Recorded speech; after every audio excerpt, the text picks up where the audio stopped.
Donc on pense que le diable, appelé encore Satan,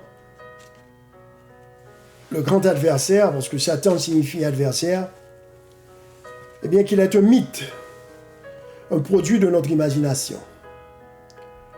Il y a des gens qui pensaient que le diable c'est un fable inventé par les hommes pour nous faire peur.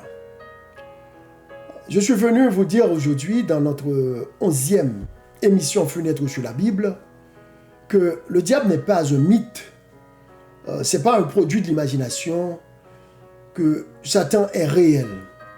Le grand adversaire est réel et il n'a d'autre intention que de nous faire du mal, de nous avilir, de nous tuer, de nous séparer de Dieu et de nous ravir l'opportunité d'avoir la vie éternelle en Jésus-Christ notre Sauveur.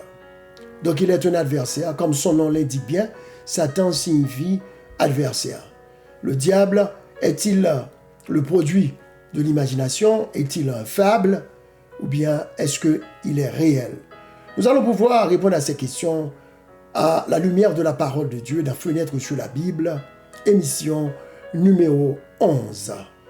Nous sommes heureux de vous retrouver et nous espérons que ce moment que vous allez passer en notre compagnie sera pour vous une source de grande bénédiction. Donc sans tarder, je vous invite à plier les chines pour une courte invocation.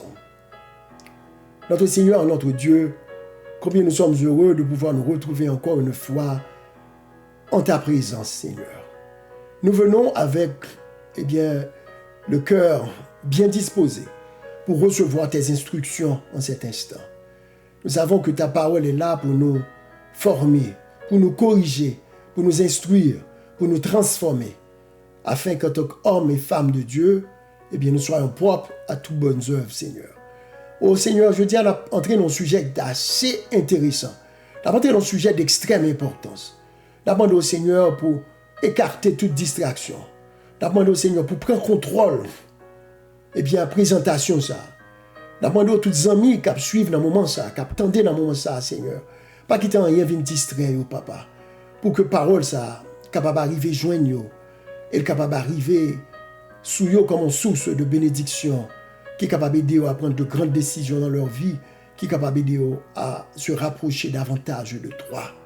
Oui, Seigneur, prends le contrôle de ce ministère.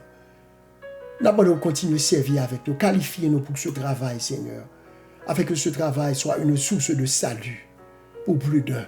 Oui, Seigneur, fais-nous grâce, exauce-nous, Dieu des cieux. Au nom de Jésus, nous te prions. Amen. Amen. Amen.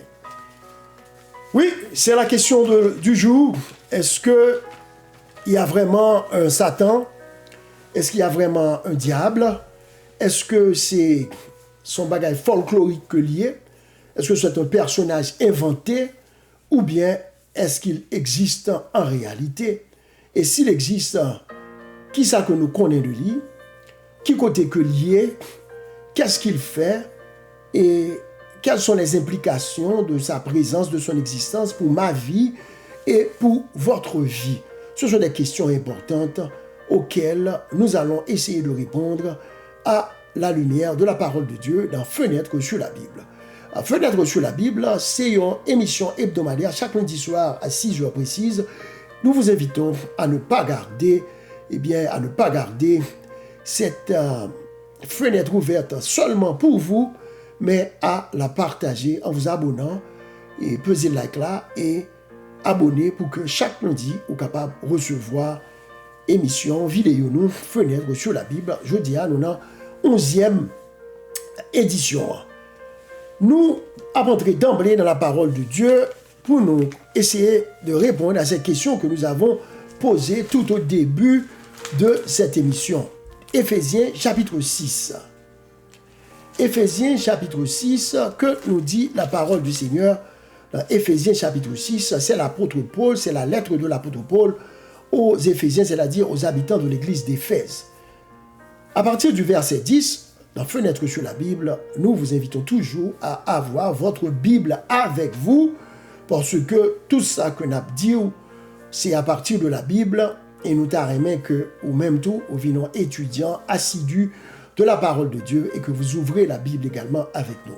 Éphésiens chapitre 6, verset 10, à partir du verset 10. L'apôtre Paul déclare, « Au reste, fortifiez-vous dans le Seigneur et par sa force toute puissante. Au reste, fortifiez-vous dans le Seigneur. » L'apôtre Paul nous invite à nous fortifier. Fortifier, c'est-à-dire se rendre fort, prendre force, prendre gévrine, mais où ça et comment, il dit dans le Seigneur. La Bible veut que nous soyons forts dans le Seigneur. C'est très important. Ce n'est pas la force, nous ne parlons pas ici de la force physique, de gros poignettes, gros bibites. Nous ne parlons pas ici de la force politique. Nous ne parlons pas de la force économique, c'est-à-dire l'argent, asset, compte en banque. Okay. La force dont nous parlons ici, c'est une force spirituelle. Une force qui vient de Dieu. Une force que mon Dieu mettait à disposition de tout le monde qui a cherché lui. Peut-être qui ça? Verset 11 a dit, « Revêtez-vous de toutes les armes de Dieu afin de pouvoir tenir ferme contre les ruses du diable. » Ici, nous voyons le mot « diable ». Revêtez-vous de toutes les armes de Dieu afin de pouvoir tenir ferme contre les ruses du diable. C'est la Bible, Zamim, qui est la parole de Dieu, la parole inspirée de Dieu, qui nous donne ce conseil. Revêtez-vous de toutes les armes de Dieu. Nous avons besoin des armes divines pour pouvoir tenir ferme contre les ruses du diable. Le diable, ici, est mentionné comme étant un personnage rusé, car Paul dit que pour pouvoir tenir ferme contre ces ruses, nous devons être revêtus de toutes les armes. Il n'a pas dit de quelques armes de Dieu, non. Il dit de toutes les armes de Dieu. En d'autres termes, dans cette bataille spirituelle avec le diable, avec Satan, qui est un esprit, pas vrai, nous avons besoin de nous revêtir de toutes les armes de Dieu pour pouvoir résister à ses assauts, à ses attaques, à ses artifices, à ses ruses, parce qu'il y met d'âme. Et pour nous résister, il faut que nous gagnions toutes les armes de Dieu avec nous. Il faut que nous bien enracinés dans mon Dieu. Et une des plus grosses armes que nous sommes capables de gagner, que bon Dieu bat nous, c'est la parole de Dieu. Ce qui explique que et David, qui dit nous dans le psaume 119, nous disons ça, il dit que la parole de Dieu est une lampe à mes pieds et une lumière sur mon sentier. Donc si tu veux vraiment résister aux assauts, aux artifices, aux ruses, aux tromperies de l'ennemi, eh bien, tu dois faire de la Bible, de la parole de Dieu, une lumière sur ton sentier, une lampe à tes pieds pour t'éclairer, parce que la parole de Dieu va t'aider à découvrir les pièges les tromperies de l'ennemi de nos âmes. Donc ici, la Bible nous présente dans Éphésiens 6 le diable comme étant une réalité, comme étant un adversaire rusé dont nous avons besoin de nous protéger. Et la seule façon de nous protéger contre lui, c'est de nous revêtir de toutes les armes de Dieu. C'est ça, conseil ça que la Bible a nous. Donc, nous sommes engagés dans une bataille spirituelle. Nous sommes engagés dans un combat spirituel, dans une guerre spirituelle. Ce n'est pas une guerre physique, côté que c'est garçon avec garçon qui a gourmet. Ça, guerre ça, les pires. Peut-être qui ça? Parce que la fête dans le domaine spirituel, parce que l'y engager nous avec des puissances, des autorités, des dominations, des esprits méchants dans le monde spirituel que même avec vous, nous pas qu'à ouais normalement avec les yeux physiques. Donc, ce qui leur donne un grand avantage par rapport à eux-mêmes, par rapport à eux-mêmes. Nous devons demander, nous, côté frère Gary prend parole, ça, on l'a dit là, on nous regarde dans Éphésiens 6, verset 12, ce que Paul nous dit ici. Il dit que, car nous n'avons pas à lutter contre la chair et le sang, mais contre les dominations, contre les autorités, contre les princes de ce monde de ténèbres, contre les esprits méchants dans les lieux célestes. Voilà. Ici, la Bible vous donne quelques précisions.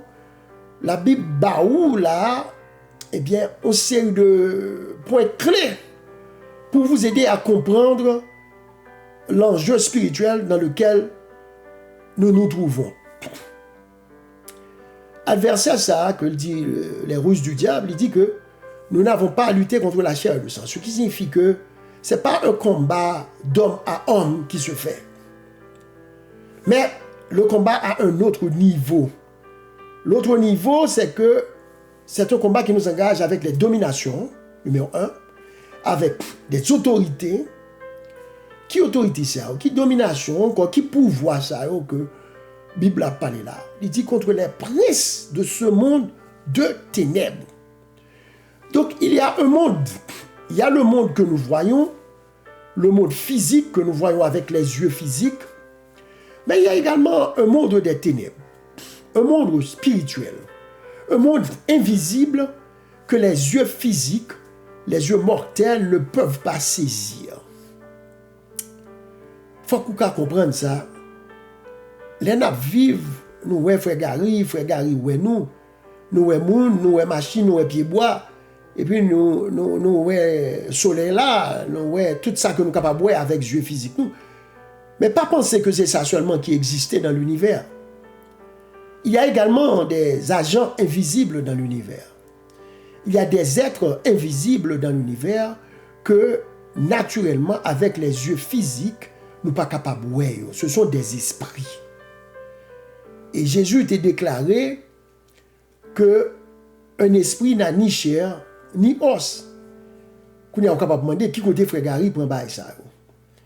Nous ne pouvons pas gagner temps là pour fouiller ça dans la Bible, mais ma baou en référence. Si vous nous songez bien, lorsque Jésus était ressuscité, il était paraît à disciples, et là il était paraît dans la chambre haute. Il y a un disciple qui ne voulait pas croire que c'était Jésus, il était pensé que c'était un esprit. Et Thomas croyait que c'était un esprit. Parce que Jésus était mort et il n'a pas fait quoi que mettre la terre ressuscité vraiment. Thomas pensait que c'était un esprit lorsque Jésus était paraît dans la chambre haute pour te révéler à ses disciples. Et à ce moment-là, eh bien, Jésus dit Thomas, viens toucher bon côté moi et on va marquer côté que tu es percebe, non? On va marquer là. Il est Thomas venu. Thomas touché vrai, et il remarque là, et Thomas vient réaliser que c'est Maître la vrai qui t'a parlé avec lui, que Jésus c'était ressuscité réellement. Et Jésus dit comme ça, viens toucher, parce que un esprit n'a ni chair ni os. Ça veut dire que un esprit n'a pas de chair, il n'a pas de os. Il n'est pas fait d'un corps matériel, d'un corps physique, même gens avec, mais même avec eux. Donc, il y a l'autre univers. Esprit, ça y a l'autre univers. C'est le monde des esprits. Eh bien, Paul nous dit que nous luttons avec eux, avec ces esprits méchants, avec les princes de ce monde de ténèbres, les esprits méchants dans les lieux célestes. Donc, ils n'ont pas arrêté seulement, ils n'ont pas sous la terre, mais ils ont été dans des lieux célestes. C'est-à-dire dans les lieux élevés, ils auraient été. Ce ne sont pas nos amis. Ils ne sont pas là pour faire nous du bien, ils ne sont pas là pour caresser nous, ils ne sont pas aimer nous, ils ne sont pas venus pour faire nous du bien. Quoique, en apparence, des fois, nous sommes capables d'impression que eh bien, ces amis nous, que ils sont là pour protéger nous, ils sont là pour bénir business, nous faire corps, faire nous venir grand nègre. Yo là pour ba nous chance, yo là pour guérir nous, les malfaiteurs ont fait malfaisance derrière nous, etc. Nous sommes capables de croire ça que nous voulons. Mais la parole de Dieu nous dit clairement que c'est un adversaire. Donc, un adversaire, ce n'est pas un monde qui a avantage, ce n'est pas un monde qui est bon côté, ce n'est pas un monde qui a intérêt, c'est un monde qui compte. Et la Bible nous présente Satan et ses anges, ses mauvais anges, ses alcoolites, ses esprits, comme des esprits méchants, rusés, qui veulent nous détruire et avec lesquels nous sommes en lutte. Nous sommes dans un combat cosmique, un combat spirituel, dans un conflit avec des esprits que nous pas capables de voir avec yeux physiques. Nous croyons que certaines fois, ils sont capables de prendre des formes humaines, mais nous ne pouvons pas les voir parce que ce sont des esprits et ils habitent dans les lieux célestes, dans les lieux élevés, mais ce sont, ils habitent dans ça que la Bible est le monde des ténèbres. C'est dans le fait noir que ils vivent dans les ténèbres. Ça veut dire que ils ne pas vivre dans la lumière. Ils ne sont pas là pour votre bien. Nous devons réaliser, mes frères et mes sœurs, que nous sommes engagés dans une bataille spirituelle. Il y a un conflit dans l'univers dans lequel nous sommes. Il y a un conflit. C'est ce qu'on appelle un conflit cosmique. Il y a un conflit entre le bien et le mal. Il y a un conflit entre la lumière et les ténèbres. Il y a un conflit entre la vérité et l'erreur. Il y a un conflit entre Dieu et Satan, le grand adversaire. Il n'y a pas de neutralité dans ce conflit. On ne peut pas dire, bon, même ballon l'autre, ou bien même je servir mauvais esprit, je servir mauvais bagaille, je ne vais pas les mauvais esprits. Mais laissez-moi vous dire que on n'a pas de neutralité. Ce soit tu es du côté de Dieu, ou bien tu es du côté de Satan. Tu peux être du côté de Satan sans le savoir. Ou capable du côté de l'ennemi sans que ou pas connaît. Ou pas obligé nécessairement à servir, à faire service pour mauvais esprit tout le temps. C'est pas ça seulement qui fait que tu es de son côté. Parce que si vous suivez bien, si vous pas côté bon Dieu lui-même, Jean l'apôtre Paul dit là, si que ou pas revêtu de toutes les armes de Dieu, ou pas enraciné dans la parole de Dieu, ou pas gain Jésus dans la vie, au bon Dieu, pas dans vous-même, eh bien, c'est dans l'autre la courrier. Quel que soit ça que vous êtes capable de penser. Pas oublier que la Bible dit que il est quoi? Il est rusé. Facilement, vous êtes capable de tomber dans ces pièges, dans ces déceptions et dans ces ruses. Donc, nous n'avons pas à lutter contre la chair et le sang, mais contre les esprits dans les dominations, contre les autorités, contre les princes de ce monde de ténèbres, contre les esprits méchants dans les lieux célestes. Ce sont des esprits méchants. Ce sont des esprits qui sont là pour vous faire de la méchanceté, quel que l'en soit, ça vous avez fort quoi en apparence.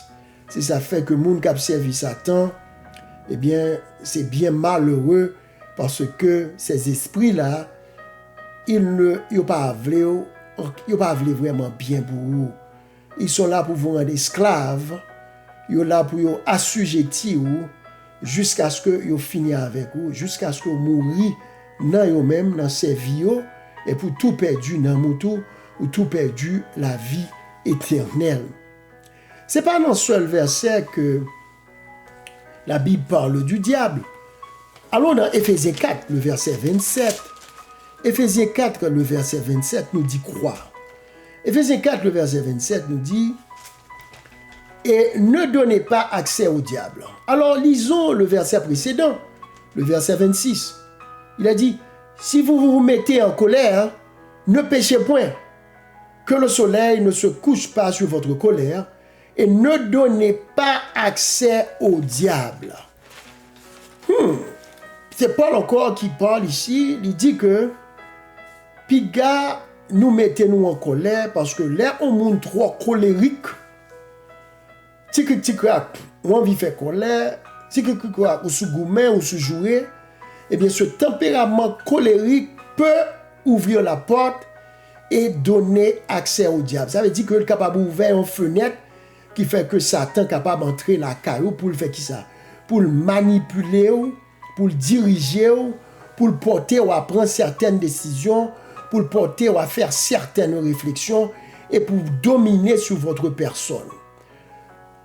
C'est très important parce que ça nous fait comprendre que il y a certaines actions que nous posons, certains actes que nous sommes capables de poser, qui est capable d'ouvrir porte pour que Satan prenne possession de nous-mêmes, pour l'entrer dans nous-mêmes et pour commencer à nous faire ça qui passe ça qui part en harmonie avec volonté de Dieu, avec la volonté de Dieu, parce qu'il est un adversaire, il est méchant, il est rusé, et si nous lui donnons accès, des fois, par certains de nos comportements et certains de nos choix, la rentrée, la carreau, il a vient faire des dégâts. Comme Jésus a dit, l'adversaire, il vient pour voler, il vient pour dérober, il vient pour détruire. Alors que le bon berger, dit Jésus, il vient pour que ses brebis aient la vie et qu'elles aient la vie en abondance. C'est la différence entre lui et Jésus. Jésus vient dans ta vie, il vient dans ton cœur pour te donner la vie, pour que tu aies la vie éternelle, pour que tu aies la vie en abondance, pour que tu sois un enfant de Dieu, pour qu'on soit capable de gagner la vie éternelle. Mais Jésus dit, le diable lui-même, dans les versets ça en l'autre là, il vient pour dérober et pour détruire. Donc il n'est pas ton ami.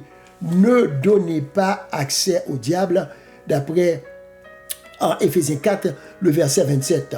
Maintenant, si nous allons plus loin, dans 2 Corinthiens 11, le verset 14. Lisons dans 2 Corinthiens 11, le verset 14, pour voir ici ce que nous dit la parole du Seigneur. Dans 2 Corinthiens 11, nous toujours dit ça, marcher avec Bibou, et pour venir dans la fenêtre sur la Bible, c'est la Bible qui nous fait parler, nous voulons que vous gagniez parole là ensemble avec vous. Dans 2 Corinthiens 11, verset 14, qui ça dit là? Nous chercher dans 2 Corinthiens 11, verset 14. 2 Corinthiens chapitre 11, verset 14. Voilà ce que dit la parole du Seigneur. Il dit, et cela n'est pas étonnant, puisque Satan lui-même se déguise en ange de lumière. Satan se déguise en ange de lumière. Ça veut dire que Satan n'est pas obligé de paraître avec deux cordes dans la tête. Comme c'est de monde penser, comme bon monde, surtout dans le cinéma, dans le folklore, il a montré Satan, il a montré le diable, il a toujours voulu faire paraître comme une bête qui l'aide, un personnage qui l'aide, qui a deux gros cornes avec un queue bien long, etc. etc. Nous parlons que, à l'origine, Satan, c'est un ange qui est devenu Satan. Dieu n'avait pas créé un Satan. Dieu avait créé un ange, Lucifer.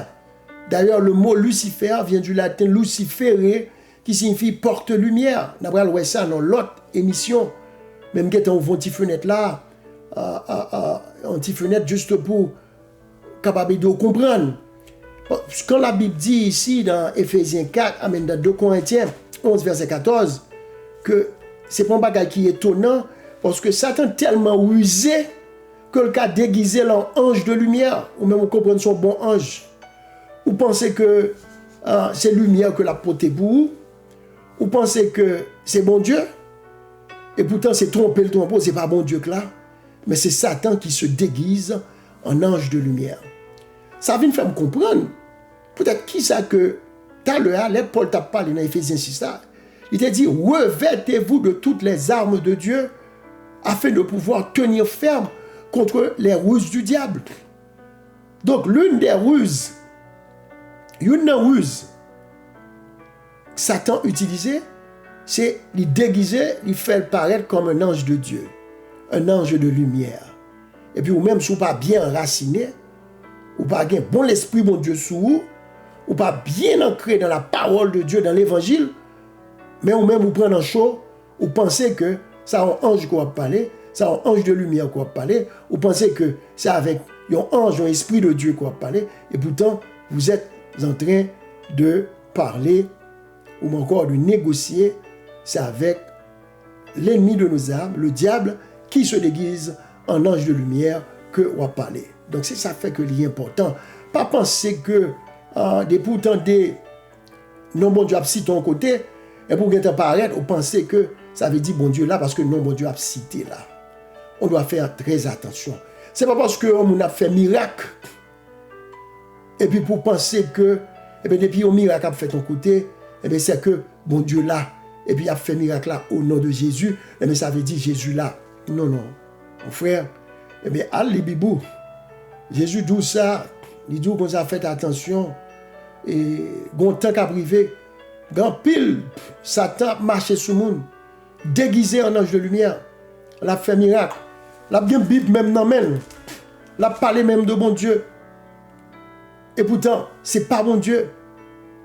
C'est Lucifer, c'est Satan, qui se déguise en ange de lumière. Alors, comment peut-on faire pour le discerner? L'apôtre Paul nous dit qu'il faut sonder les esprits pour savoir s'ils sont de Dieu. Mon frère, ma soeur, mon ami, vous qui m'écoutez aujourd'hui, vous devez être prudents. Quand pile nous avons tendance à dire que depuis à citer nos bon Dieu en côté, non l'église bon brûler. Ou bien depuis on dit à font prière en côté bon brûler parce que nous dit que eh bien c'est même bon Dieu là. Mais nous pas réaliser que nous sommes dans un combat spirituel, dans une guerre spirituelle et que nous luttons avec un adversaire qui est rusé, qui a beaucoup d'expérience, mais il est un esprit méchant, il habite les lieux élevés, il est le prince des ténèbres, il n'y a pas de lumière en lui. Quand il se présente comme un ange de lumière, c'est pour nous tromper et nous induire en erreur. Voilà pourquoi tu as besoin de la parole de Dieu pour t'éclairer. Voilà pourquoi tu as besoin de l'Esprit de Dieu pour t'éclairer. Et en fin de compte, si nous allons plus loin, nous allons un dernier verset que vous voulez considérer avec nous avant que nous finissions avec étude de jeudi. C'est dans 1 Pierre 5, verset 8. 1 Pierre 5, verset 8. Il nous reste à peu près 3 minutes, parce que nous toujours dit ça, fenêtre sur la Bible, pas fini pour le Kimbo droit. C'est 30 minutes seulement que nous utilisons dans le temps et nous voulons respecter ça, malgré que l'évangile la belle, ça n'a pas étudié, très important, mais nous voulons baoul par contre goutte pour capable bien assimiler parole bon Dieu. Parce qu'il faut nous prendre temps pour étudier l'évangile là, pour nous bien comprendre. Dans 1 Pierre 5, verset 8, et puis nous disons tout, marqué verset 1 Pierre 5, verset 8. Ok, nous avons commencé avec Éphésiens 6, verset 10 à 12. Et nous passons dans 2 Corinthiens 11, verset 14. Nous tombons avec vous dans 1 Pierre 5, verset 8. Mais ça le dit. Et c'est avec verset ça que je dis à m'a quitté nous là. Il dit, soyez sobres, veillez. Votre adversaire, le diable, rôde comme un lion, rugissant, cherchant qui il dévorera. Amis, frère Maxime, Satan pas ami. Il est un adversaire. Mais parole, mon Dieu a dit ça clairement là. Il dit, soyez sobres, veillez. Pas marcher tant qu'on est égaré, et puis quitter mon abdou, Satan, c'est pas exister, et le diable n'existe pas, et c'est le fruit de notre imagination, c'est fairy tale, son fable que lié. Non, parole bon Dieu a dit, et n'a pas loué ça dans les jours à venir. Clairement, maintenant voilà un autre avertissement de la parole de Dieu. Soyez sobres, veillez. Le chrétien doit être sur ses gardes. Pour qui ça la Bible dit vous n'avez veillé? Parce que votre adversaire, le diable. Rappelez-vous que je vous avais dit tantôt que le diable signifie adversaire. Eh bien, que fait-il? La Bible dit le diable rôde comme un lion rugissant, cherchant qui il dévorera. Le diable est en colère contre vous et moi. Pourquoi? Parce qu'il a été chassé du ciel. Pourquoi? Parce que Jésus a mis le ciel à notre disposition. Pourquoi? Parce que Satan sait que ses jours sont comptés, destinés déjà scellés, et que il n'est pas jamais retourné dans le paradis. Alors que vous et moi, avec Jésus, nous avons accès encore une fois au paradis perdu, au paradis de Dieu. Mais Satan, lui, il sait que les carottes sont cuites. Il sait qu'il est fini. Il sait qu'il n'y a plus de salut pour lui. Donc voilà pourquoi il est comme un lion rugissant.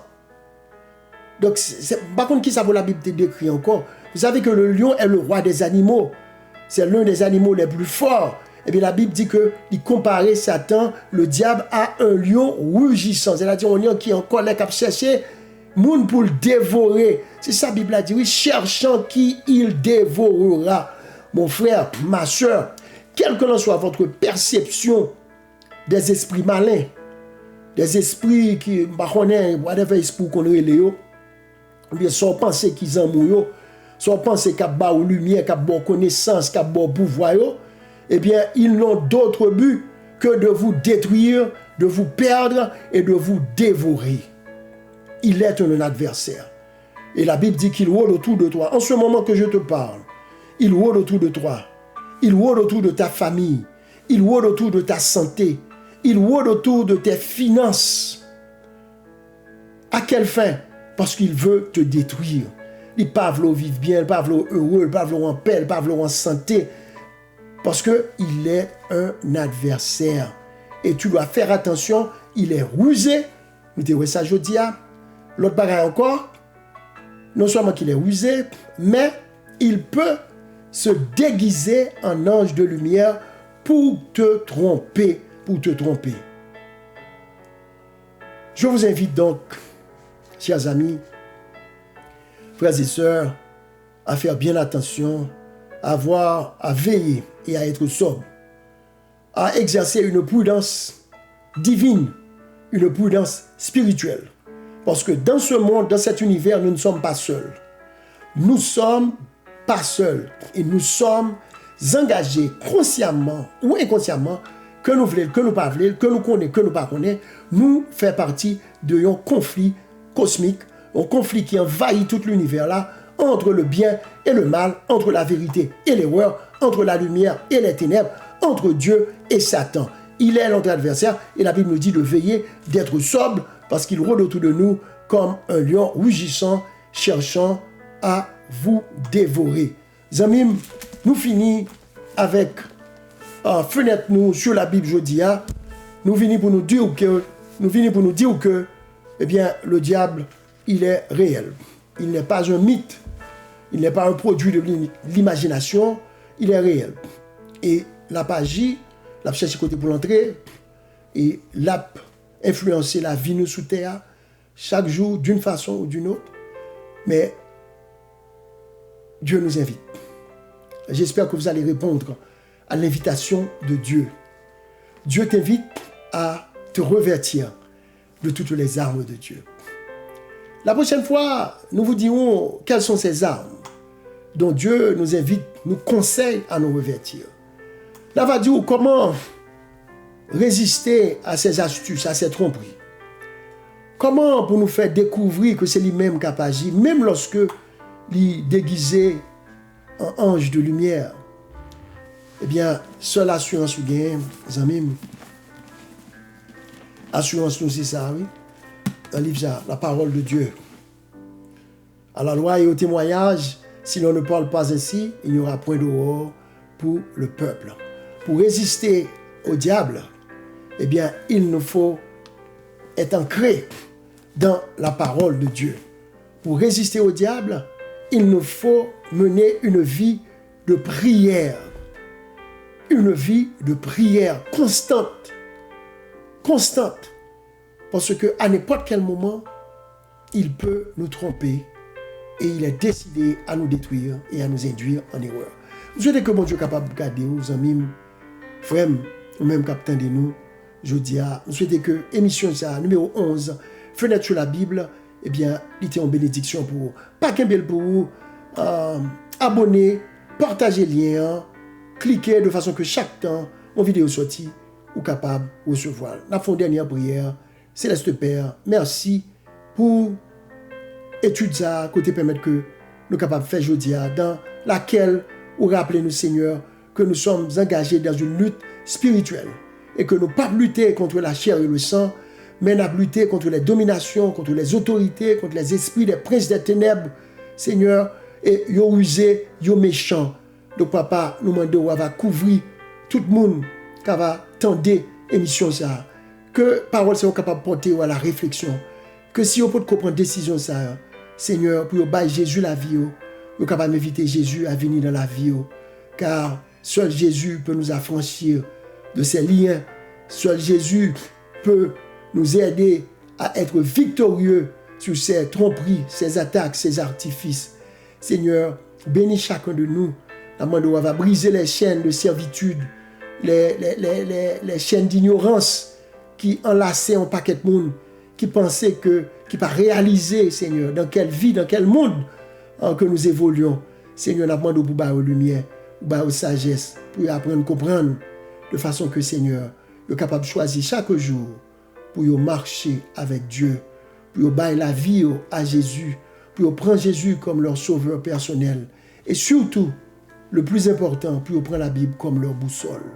Oui, Seigneur, exauce-nous, garde-nous dans ta paix et dans ta grâce, jusqu'à la semaine prochaine, jusqu'à notre prochaine émission. Qu'il en soit ainsi.